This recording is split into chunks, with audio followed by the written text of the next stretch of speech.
Okay, tayo po ay magsimula sa ating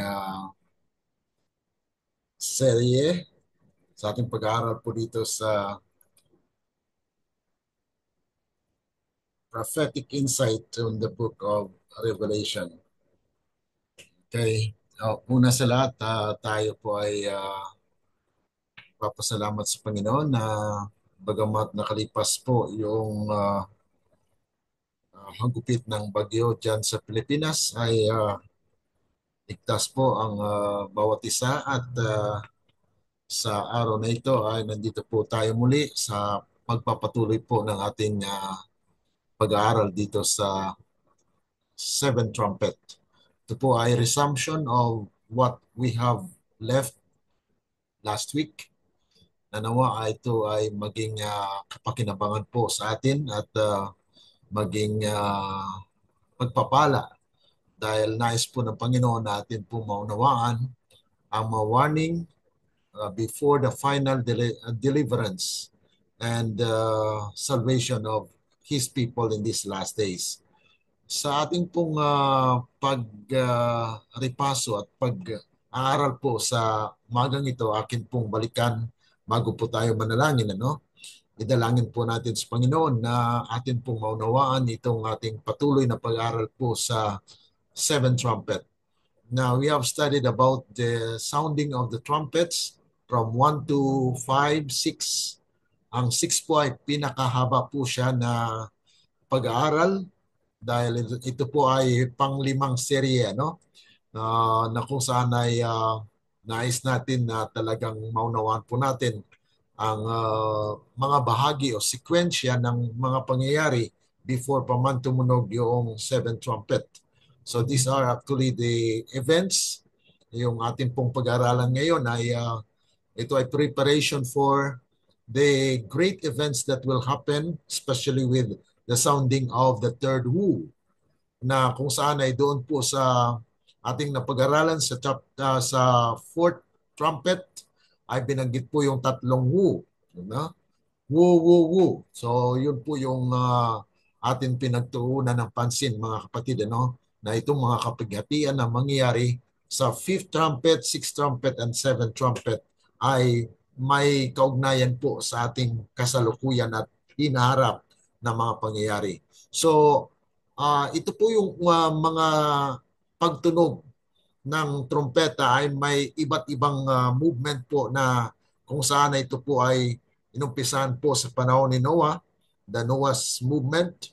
Ang sunod po ay ito ay yung Moses, na kung saan ay God's people had been actually chosen as Israel movement, na kung saan ay they are actually God's people that had been delivered from the bondage of Egypt.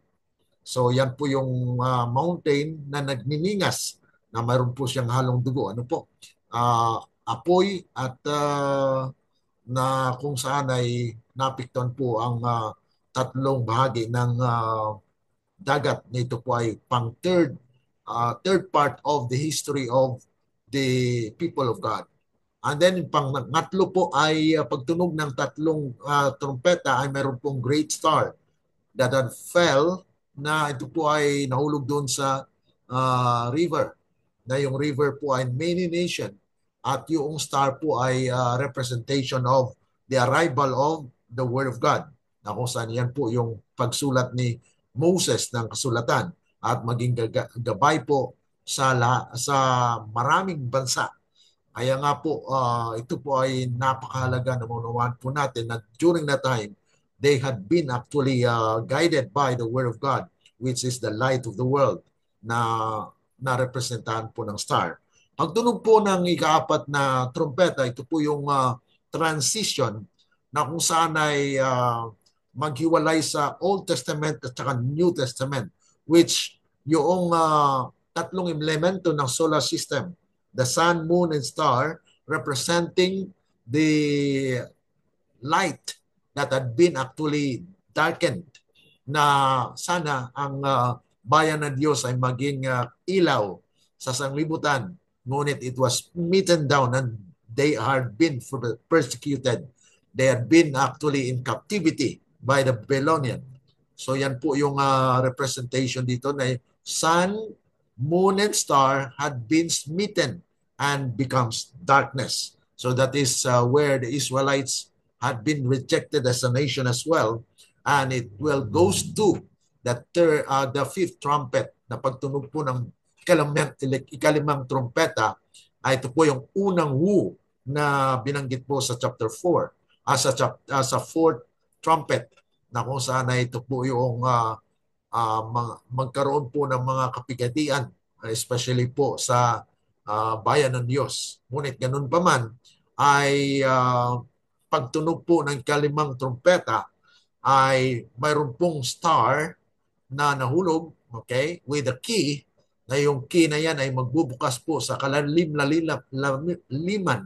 Ito yung bottomless pit na kung saan ay lupa na it will be opened with the Christ na ipininganak po siya. Siya po yung may yabe. So ito po yung nagbukas sa kalalim-laliman, bottomless pit that is representing the earth where He will take the sins of the world. Kaya nga po may nagkaroon po ng usok. Yung usok na yan po ay sakripisyo ni Christ na kung saan ay maligtas lamang yung isang bayan upang maibalik po ang tunay na kalagayan po ng kanyang iglesia. Kaya pagkaroon po ng usok ay lumabas po itong locust representing the early Christian church with the power to devour and to actually not to kill but to win souls for Christ. At pagtunog po ng ika-anim na trumpeta, ito naman po yung pinakita po rito na mayroon pong kinalagan. Ano? Kinalagan na apat anghel na mayroon po siya actually pag-prepare po niyan ay mayroon po siyang apat na mensahe na maganda po sa itong horse at saka yung horses at saka yung horsemen na ito po ay atin pong pinapatuloy na mapag-aralan sa umagang ito, sa hapong ito na kung saan ay patuloy po tayo na nag-aaral dito sa ating panglimang bahagi ng sixth trumpet dahil ito po ay nais ng Panginoon. Nais din po natin po maunawaan ito at mabalik-balikan po para mag-sink in yung mga mensahe para po sa ating paghahanda. Tayo po muna ay manalangin. Hilingin natin sa Panginoon ang kapangyarihan ng Banal na Espiritu na siyang gabay natin sa ating pag-aaral. Dakila at mabagin po naming Ama na nasa langit ka, sa muli kami po ay nagpapailan lang ng aming samutiling sa inyo. Nagpapasalamat na patuloy nawa na kami inyong patnubayan at ingatan. At sa pamagitan po ng inyong Banal na Espiritu ay gabayan po sa aming pag-aaral dito sa pagpapatuloy ng aming pag-aaral sa sixth trumpet. The sequence of events that will happen before the sounding of the seventh trumpet. Kaya tulungan po kami, Panginoon, kasama po ng aming mga kaibigan, mga kapatiran sa iglesia na kung saan ay magsusubaybay po at maaari nawa, Panginoon, na kayo po ang mangusap sa kanila dahil ito po ay mensahe po ninyo para sa inyong iglesia. Salamat, Panginoon, at sa inyong pagkikisama at gabay sa panggitan po ng kapangyarihan ng Banal na Espiritu ay aming maunawaan ang aming mapag-aralan sa mga oras na ito. Ito po ay aming dalangin dahil lamang po sa matamis na pangalan ng aming Panginoong Jesus. Amen. Okay. So dito po tayo, ito po ay naka-live ano po. Nice ko pong i-share muna medyo i-kuan po natin, share po natin ng ating pag-aaral na ito sa ating mga kaibigan, mga kapatid. Okay. I will try to have that. Okay, so tingnan ko po. Okay, so ito po ay naka-live sa ating FB timeline. Nanawa ito ay ma-share din po ng ating mga kapatiran na kung saan ay magpatuloy po tayo na mag-aral dito sa ating serye sa Prophetic Insights in the Book of Revelation. Okay, dito na po tayo sa pagpapatuloy po. At atin pong balikan yung naiwanan po natin last week, ano, na itong horses ay bilang po niya ay 200 million. Okay, 200 million. And each horse significantly has a lion-like head and serpent-like tails. The one looking ahead and the other watching behind. So ibig sabihin mga kapatid, they are really have that connection with God where He knows what is in the front and also at the back. So it means that He has that knowledge of the things that are happening ahead and also the history. So they therefore can represent but one inseparable host as an army with banners. Yan po yung nabanggit actually sa Prophet and Kings, page 725, that there will be a final conflict for the church because the church will what? Will enter into its final conflict to conquer and conquering. So yan po mga kapatid ang kapangyarihan na mangyayari po pag ma-purify ang iglesia, na ito po ay magresulta sa unang bunga. At yung unang bunga na yun mga kapatid, the 144,000 will preach and gather the great multitude, but the first who will respond to that mga kapatid ay yung 200 million. They will be gathered from nations na kung saan ay yan po ang magdadala at magtatapos po ng gawain. Bagamat sabihin natin mga kapatid na, napakalaki palang gawain ang magagawa nito pag itong 200 million will gather. Kasi ang kapangyarihan po ng mga horses na ito ay nasa kanilang mga bibig at sa kanyang buntot. The power is actually on the mouth and the tail.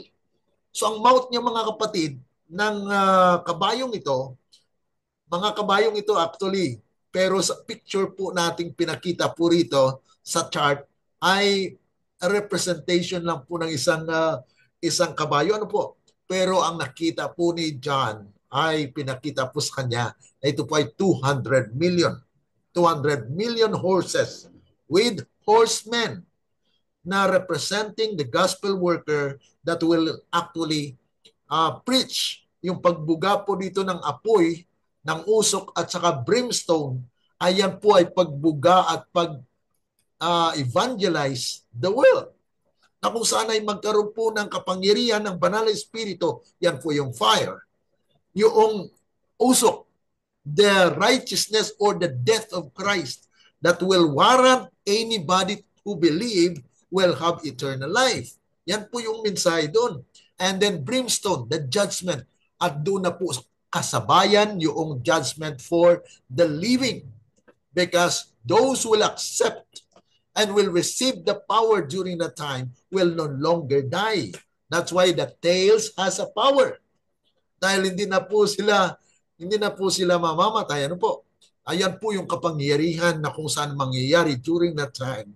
Na kung saan ay nais na Panginoon natin pa maunawaan ito, na kung saan ay ito ay mangyayari in these last days. Na sabi nga po rito, na yung the composite symbolism, the rider, lion's head, horse body, and serpent-like tails in comparison with the locust. Yung napansin natin sa fifth trumpet, ano? Na pag-sound po ng fifth trumpet ay mayroon pong star na nahulog, mayroon po siyang yabe. Ang yabe na to na yon ay gospel. The gospel of salvation na bubuksan niya yung kalalim-laliman, yung earth. Okay? Na si Kristo po ay bumaba upang buksan po yan sa pamagitan ng ebanghelyo ng kaligtasan, the kingdom of grace that will be established at that time. Na kung saan ay nagkaroon po ng usok. Pagkaroon ng usok, He was crucified. No? Dumilim. At anong nangyari mga kapatid? After po niyan mga kapatid, ay nagkaroon po ng locust. Yung locust na yon, yun po yung early Christian with such power during the Pentecost. na sila po ay binigyan po ng authority because the locust, ang kanyang face po mga kapatid, the face of a man, and then has a crown.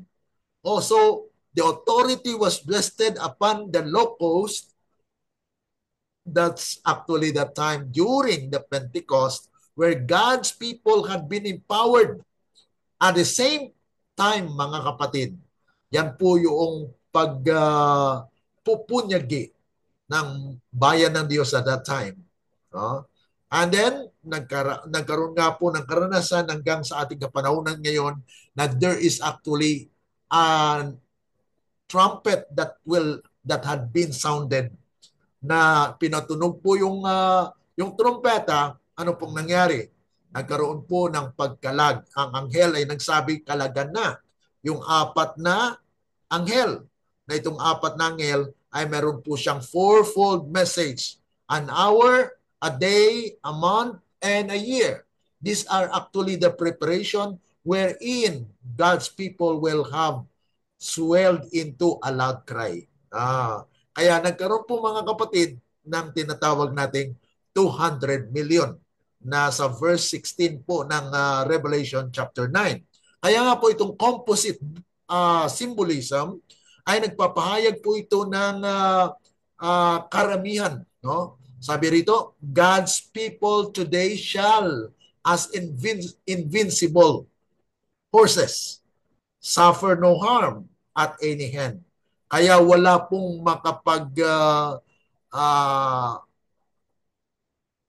lugi o lupig sa kanila dahil sila po ay makapangyarihan because there is a horseman.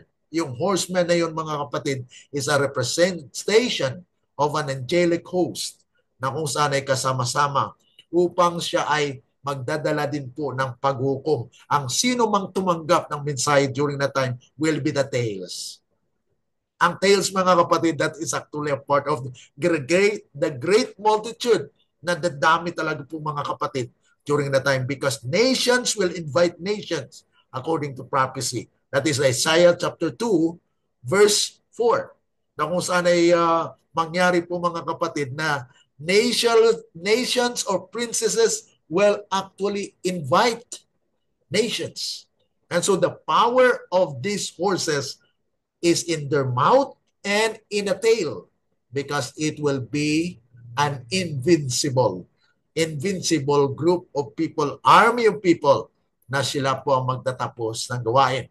Sabi pa po rito, the angelic beings that sat on them are the ones who, through invincible or invisible to the human eye, hindi siya makita, will lead everyone in his path.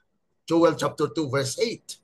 And who having breastplate of fire and of jacinth and brimstone will cause any sword lifted against the saints to break and fall as a powerless as a straw. Yan po yung sinabi sa inspiration na kung saan ay mangyari po in the last days na kahit yung mga tabak ay magiging straw po yan na pag itaas po nila yan na talagang habalusin ang mga saints during the time, it will just fall like a straw because they will not overcome the tails or the great multitude at that time. Sabi po rito sa verses 20, 21, and the rest of the men which were not killed by these plagues yet repented not of the works of their hands, that they should not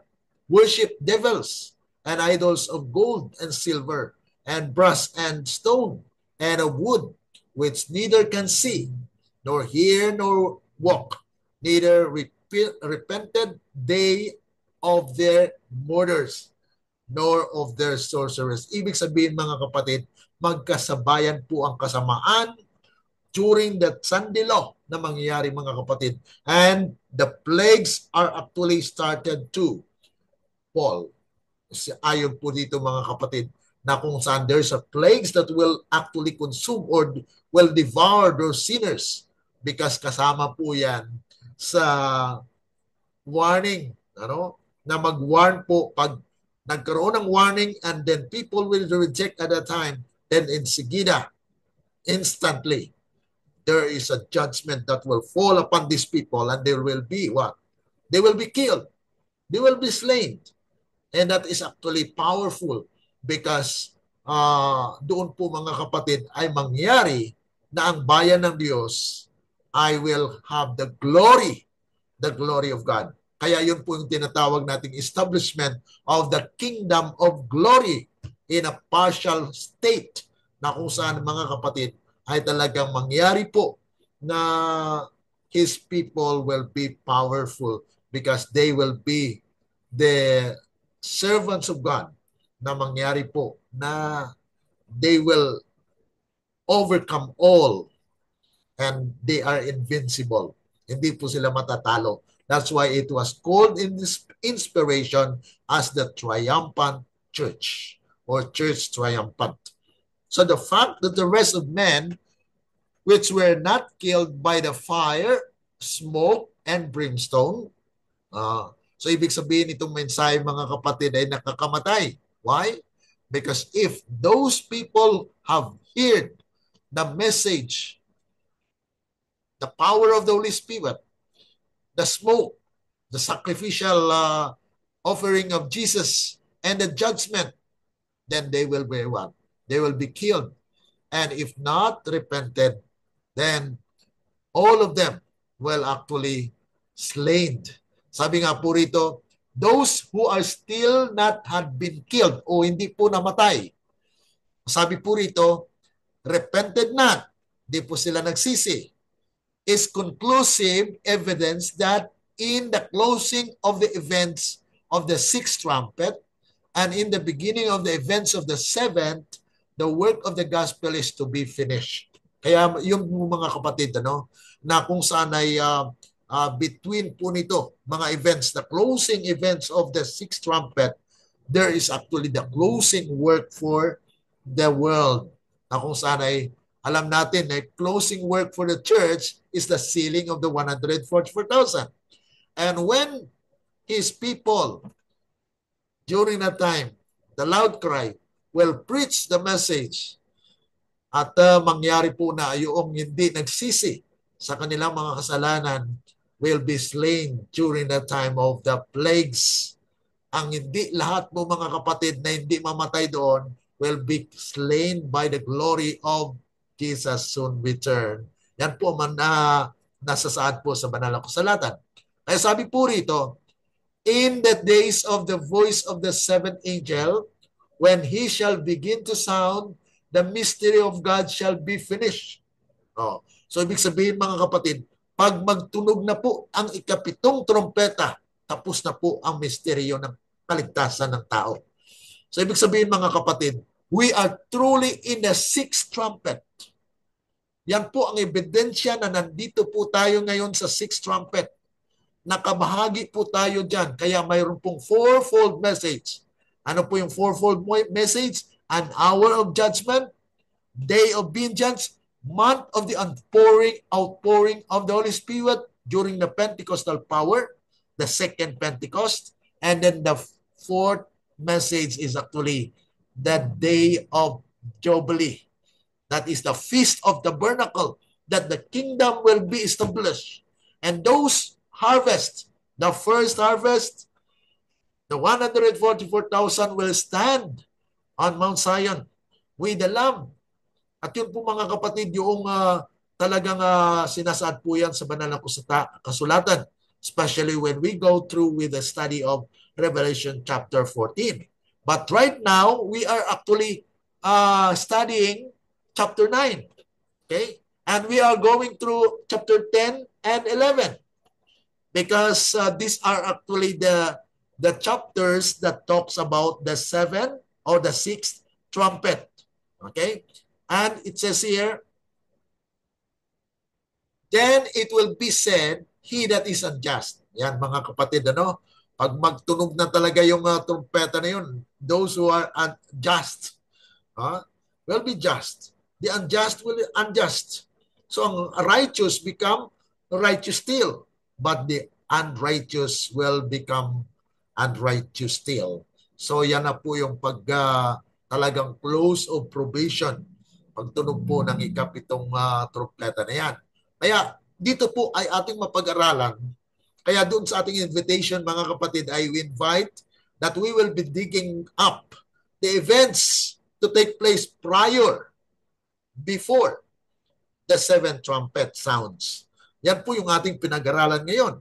Na kung saan ay bago pa man tumunog yan, yung ikapitong trumpeta, then dapat nating manawaan at malaman po mga kaibigan, mga kapatid, kung ano po ang mga pangyayari before that happens. Kaya yan po ang chapter 10. Ano? The whole chapter 10 is talking about the activities before the sounding of the seventh trumpet. Kaya dito po tayo napaloob. Okay, tingnan po natin kung ano pong sinasaad po rito. Chapter 10, verse 1 to 3, it says, "And I saw another mighty angel come down from heaven, clothed with a cloud, and a rainbow was upon his head, and his face was as it were the sun, and his feet as pillars of fire.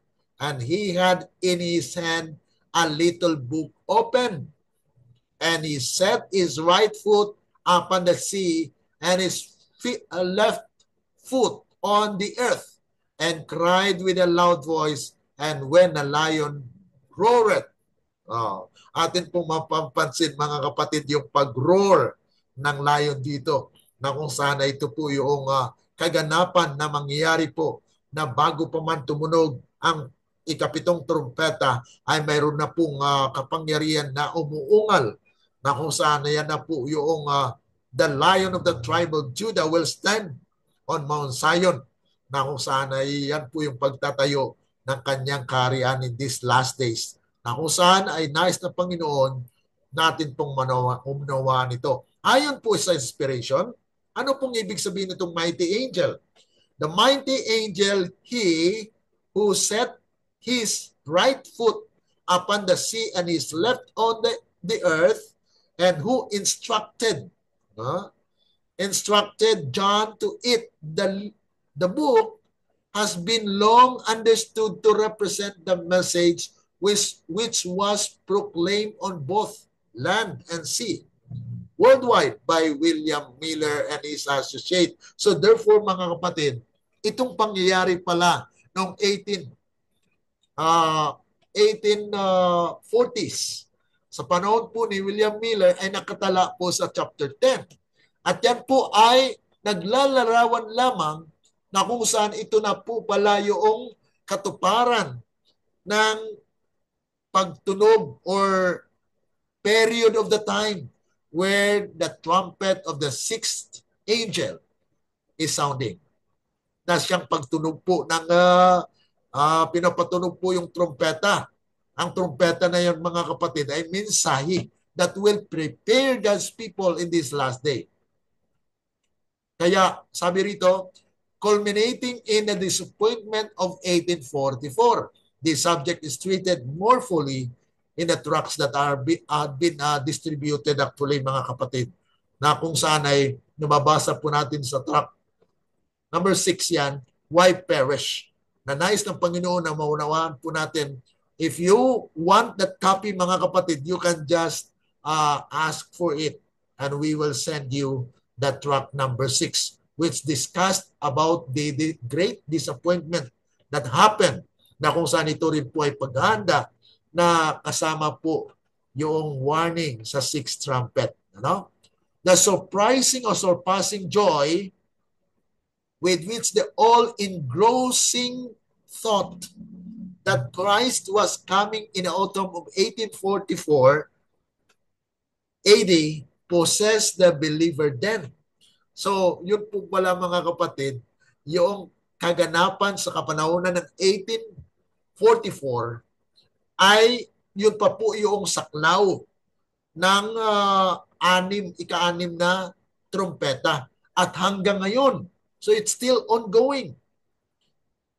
And sabi pa po rito na yung mensaheng kanilang narinig at that time has been as sweet as honey napakatamis. Pero ano pong nangyari? Kaya sa verse 11 po ay nagsabi doon na prophesy again to many people. So, yan po yung actually the existence and the emerging movement na kung saan ay pinangunahan po ng ating mga pioneers sa Seventh-day Adventism. Yan po mga kapatid yung tinatawag natin na kabahagi pa po sa sixth trumpet. Kaya sabi po rito, it is so not only because they had still longer to remain on this cursed and hapless earth, sin convulsed and death weary, instead of entering into a land where there is no more death, neither sorrow nor crying, neither any more pain, but also because they were mocked by what? By the wicked multitude who hated the idea that the world was then coming to an end. Kasi ang kanilang mensahe during that time, mga kapatid, ay patapos na yung kasaysayan ng sanlibutan. Ngunit, nung nagkaroon po ng disappointment, ay they had been mocked. Talagang kinantsawan ng sanlibutan na saan ang pagtatapos ng sanlibutan. Ngunit mayroon pong mga faithful Adventist na nag-umpisa po at nag-aral, nagpasa po at nabasa po nila itong chapter 10. Na kung saan ito po yung emerging the movement of the Seventh-day Adventist during that time when the sixth hour servant according to Matthew, na sila po ay representation ng sixth hour. Now ay papunta na po sa 9th hour na kung saan ito po ay nagsasalarawan po na ito'y movement ng Seventh-day Adventist. Kaya sabi po rito, in this great joy of expectation and bitterness of disappointment was fulfilled the forecast. It was in my mouth sweet as honey, and as soon as I had eaten it, my belly was bitter. Yan po mga kapatid ang kalagayan ng mga Millerites noon, na kung saan ay they accept the message, they eat the message as honey, napakatamis. Pero pagdating po sa tiyan ay mapait. Kaya, nagsabi po rito sa chapter 10 verse 10, we see has taken us back to the disappointment in 1844. So therefore, doon pa mga kapatid, doon pa mula yung sixth trumpet. Okay? So hanggang ngayon mga kapatid, dahil wala pa pong makapangyarihang bayan ng Diyos, saan po ba yung 200 million? Wala pa po, di po ba?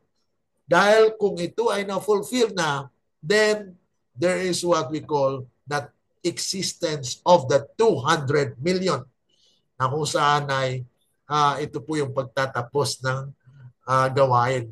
So ibig sabihin mga kapatid, it's still a period of time of the fourfold message na pinapatunog sa ngayon mga kapatid.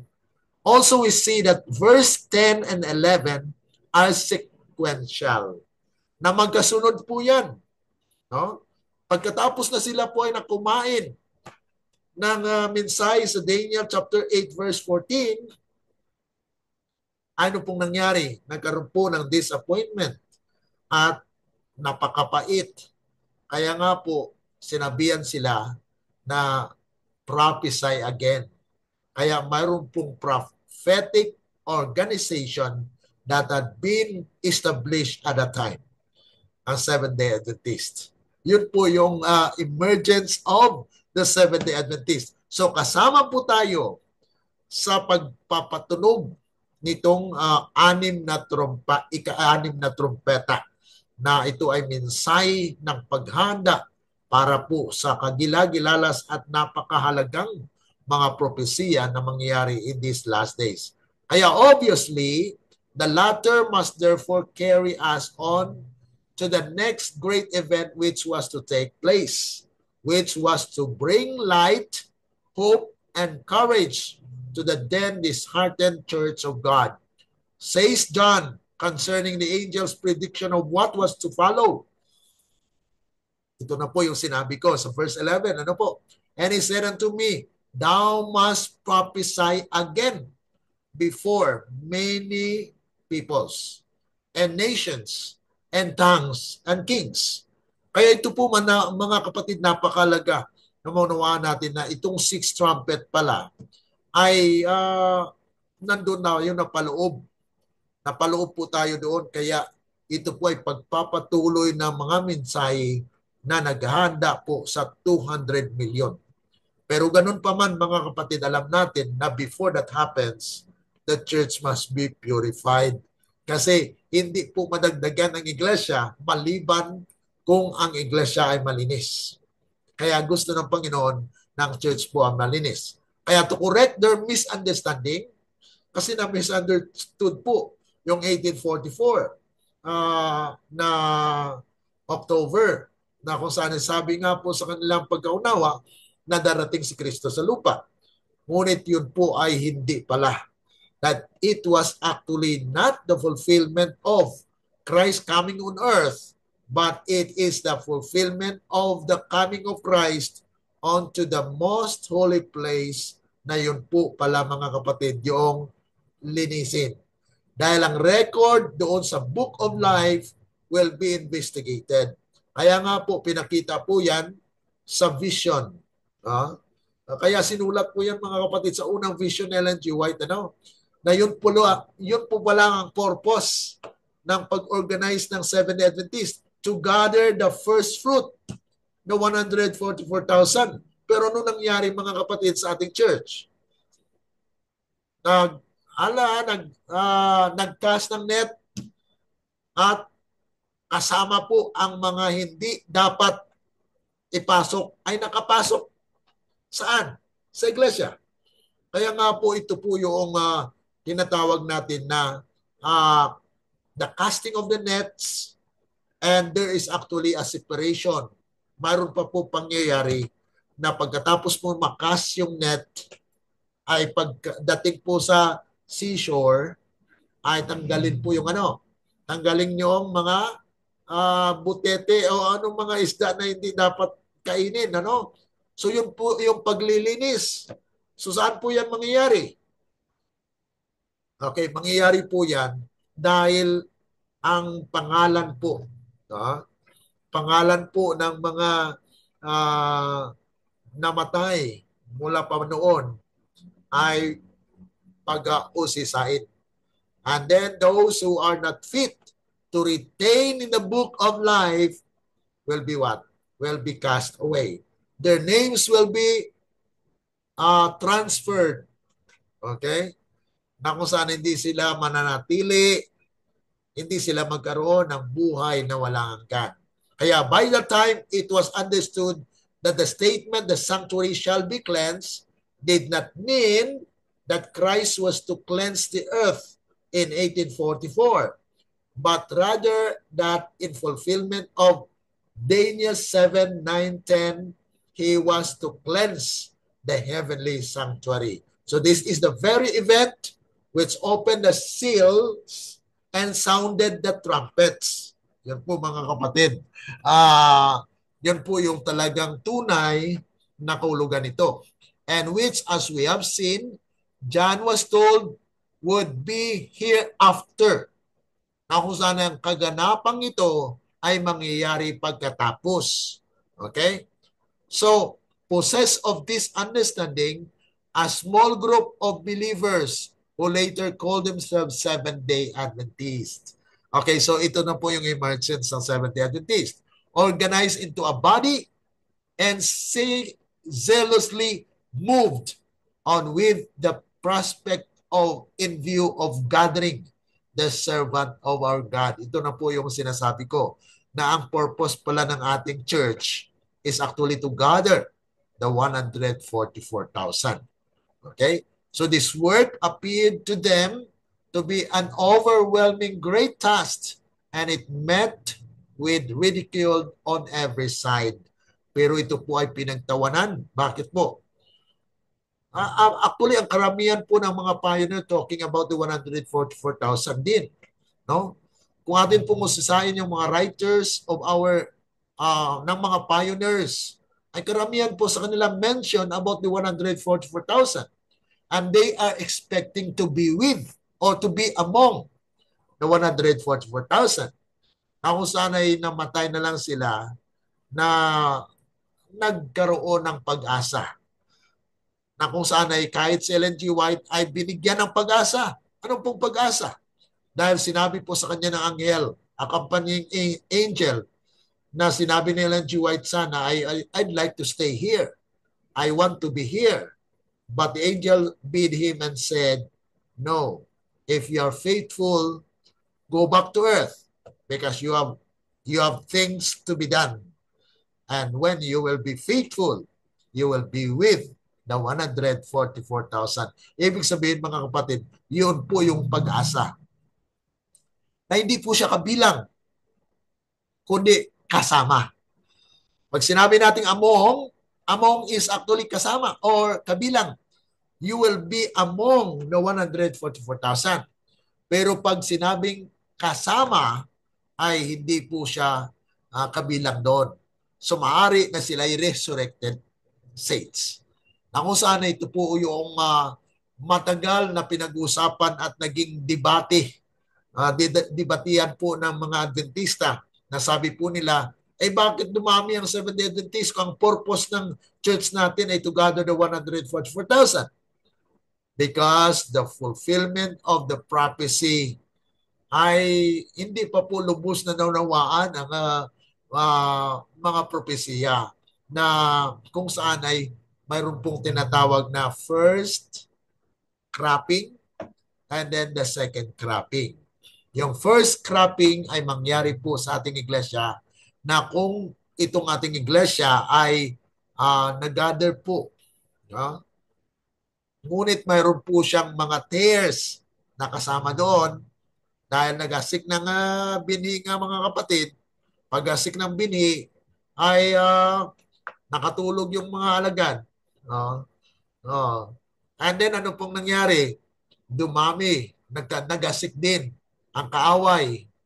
Kaya mula noong panahon po ng ni Kristo, ang Son of Man na nagasik po ng gospel to the world for the salvation of men ay anong nangyari? Nagasik din po ang kaaway na kung saan ay nangyari na magkaroon pa po ng tinatawag nating 5 months of 5 parabolical months. Okay? Yung 5 buwan, ano? Na ang 5 buwan na yan mga kapatid sa propesya ay until Ezekiel 9 po yan. Ano? Dahil yung 5 months na yan ay hindi po yan literal na 5 months na binabanggit po dyan sa mga talata. Kundi yan po yung 5 months tinatawag natin na parabolical months na it actually time of what? Time of the growing and the harvesting. Pag tapos po ng mga kapatid, Ezekiel 9, there will be an execution na kung saan ay talagang pana po yun.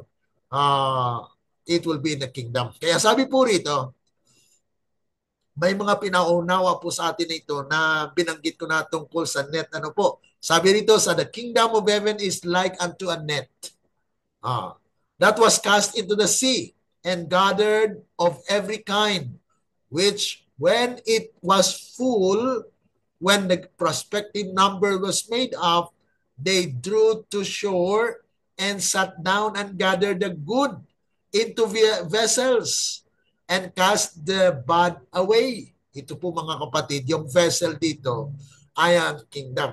Okay? Yung lalagyan, kinalagyan mga kapatid, na yun po ay kinukumpara po na pagkatapos na makas yung net, pagdating nila sa shore, uupo sila at kanilang piliin at ilalagay po yung good into the vessel sa sisidlan. Ngunit ang mga bad fish will be thrown away. Yan po yung separation na mangyayari na kung saan ay Ang purpose po ng third angel's message is to gather the first fruit. Ngunit ito mga kapatid ay mangyari na mayroon pa po palang another angel that will give force and power to the third angel's message. That's why this message had been given in order for us to understand the full fulfillment of the prophecy. Okay, sabi pa po rito mga kapatid, but now the message of the shepherd's rod, ito na po yung sinasabi natin, na the rod speaks. Di po ba may binanggit ako?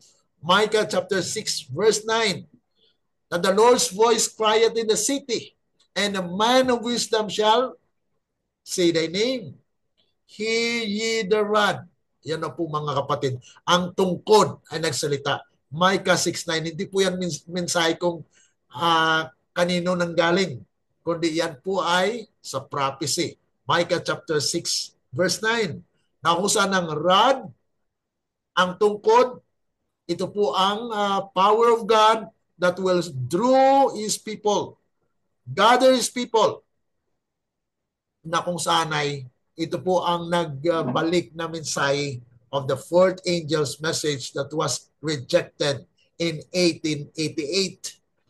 The appointed number of first fruit servants to be sealed in the church are to be separated from the unconsecrated.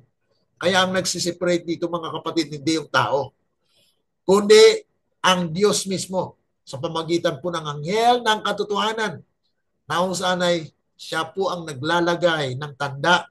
Okay, the seal of the living God.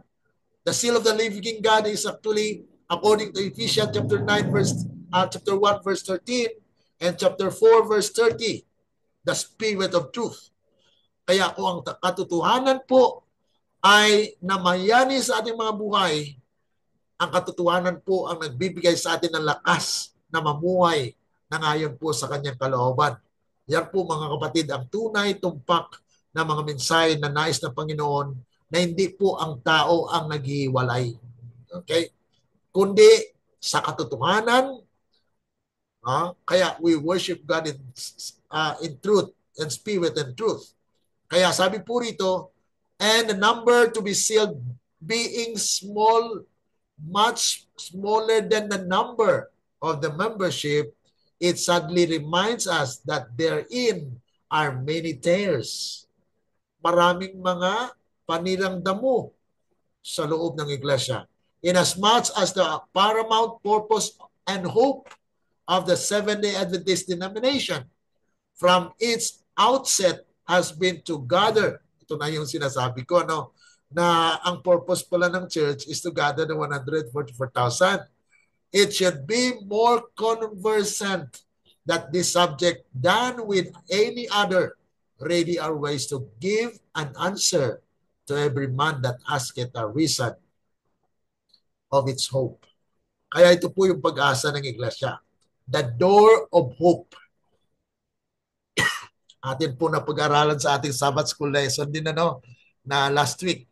The enemy within, na maliban si Achan ay mawala sa kampo, ang ating iglesia po ay hindi maging matagumpay. Kaya let's strive with all the power that God has given us to be among the 144,000. Ito po mga kapatid yung kabahagi pa po sa ating pag-aaral dito, na kung saan ay mahaba talaga po itong ating pag-aaral dito sa sixth trumpet, na hindi po masyadong ini-emphasize o pinag-aralan po ito. Dahil kung mag-aral po tayo ng seventh trumpet, ay isang upuan lang po yan.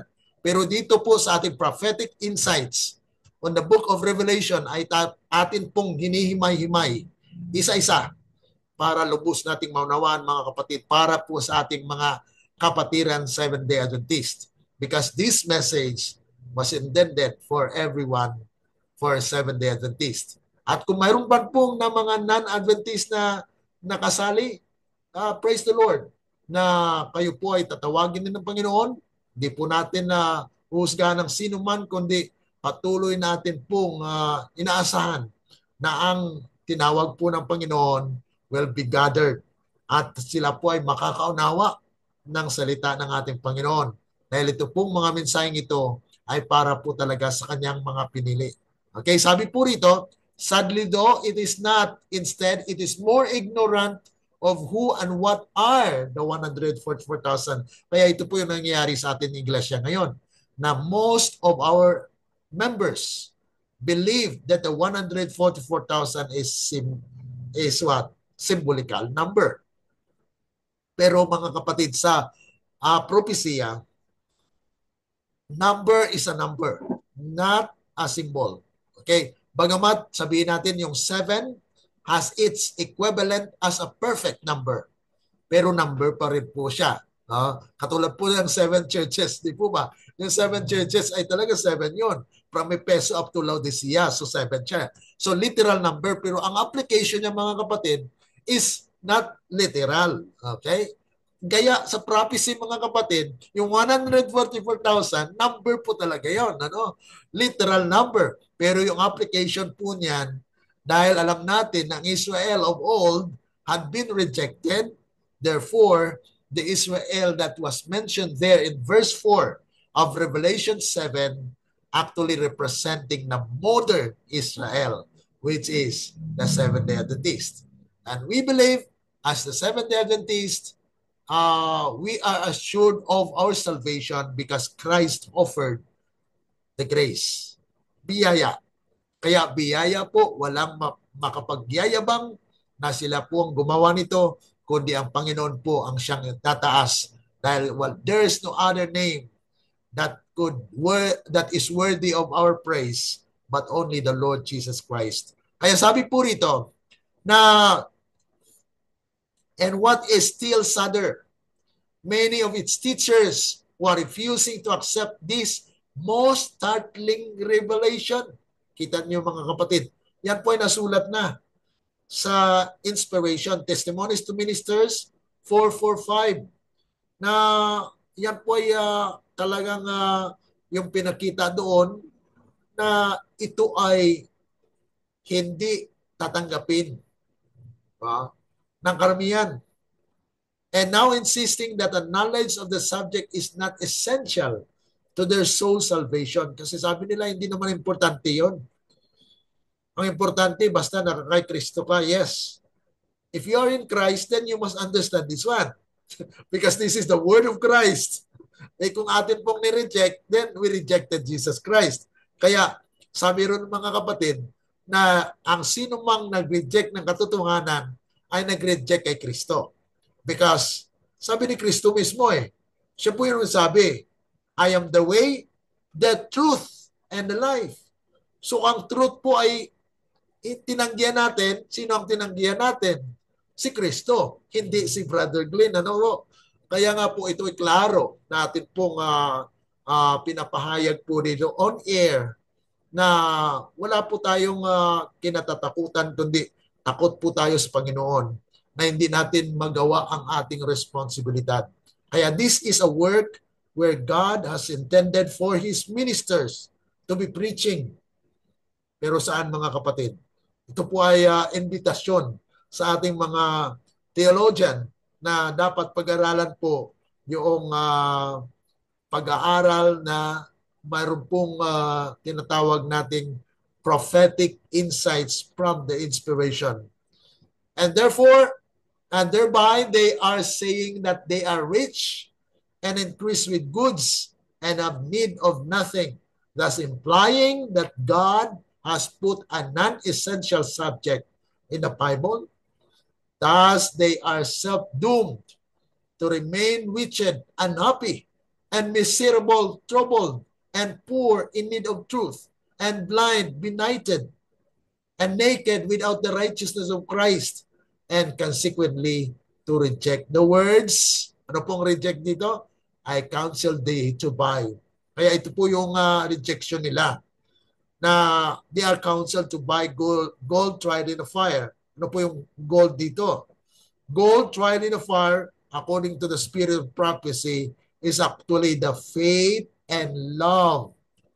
Na kung saan ay ito po ang nagbibigay sa atin ng kasaganaan. No? na kung saan na mayroon tayong peace of mind because Christ is within.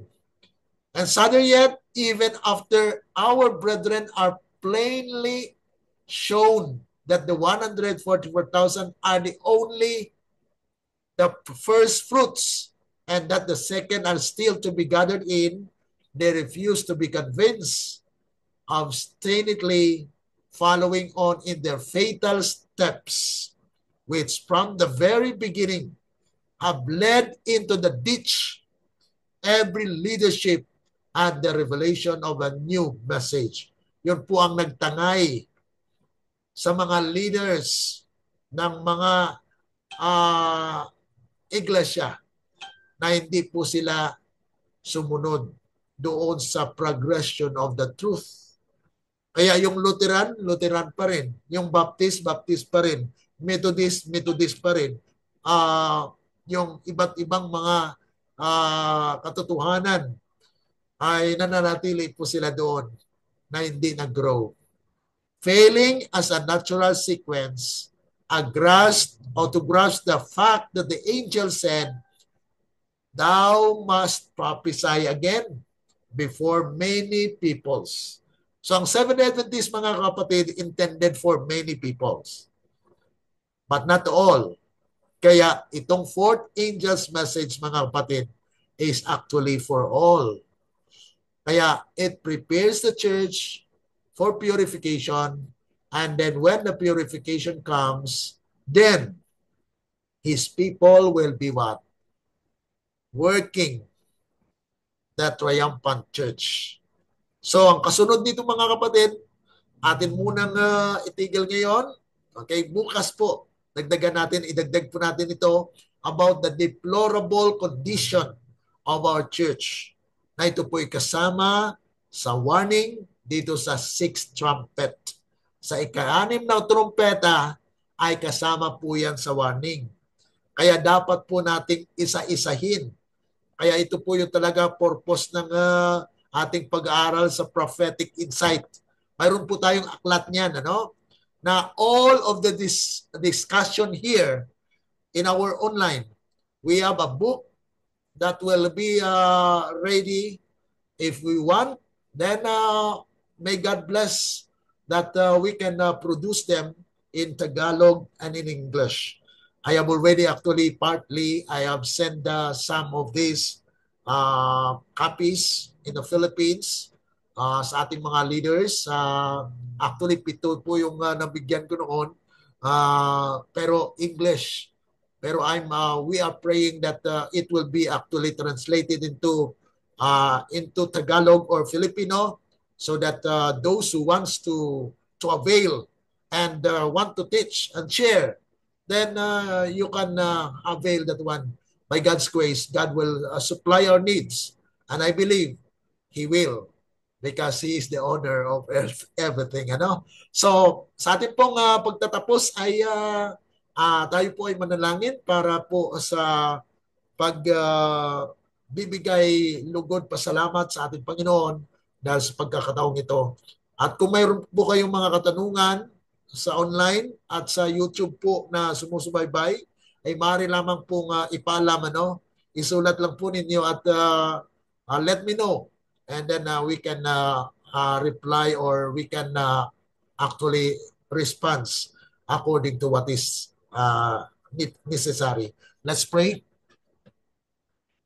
Lovingly Father, once again, oh God, we'd like to thank you for this privilege that we have gathered together, even though we are far from each other, even if it is virtual. But yet, nagpapasalamat po kami, Panginoon, na kayo po ang siyang nananatili na maging gabay namin sa aming pamumuhay Kristiyano. Nandito po ang inyong mga anak na sumusubaybay po sa pag-aaral na ito. Patuloy na sila po inyong gabayan upang sila po ay maging instrumento din para sa aming kapwa Adventista na makaalam po ng mga mensaheng ito, and they will be sharing this video, Panginoon, para wala pong kahit isang Adventist na maiwanan, kundi sila po ay nabigyan ng opportunity to learn and to know the truth, so that they will also be a part or sila'y kabilang or maging kasama po sa maliligtas in these last days. Salamat Panginoon at pagpalain niyo po ang bawat isa. Amin pong inasahan niyo basbas po ay aming dalangin dahil lamang po sa matamis na pangalan ng aming Panginoong Jesus. Amen. Let the words of our mouth and the meditations of our hearts be acceptable unto thy sight, O Lord, our strength and our Redeemer. Amen. Amen po. Maraming salamat, Sister Gaga. Wow, talagang loyal Sister Gaga sa pag-follow sa atin. Maraming salamat, Sister Gaga. And Mami, Stay Air, thank you so much. And may God bless us as we continue on with our walk as servants of God. Okay? God bless and goodbye.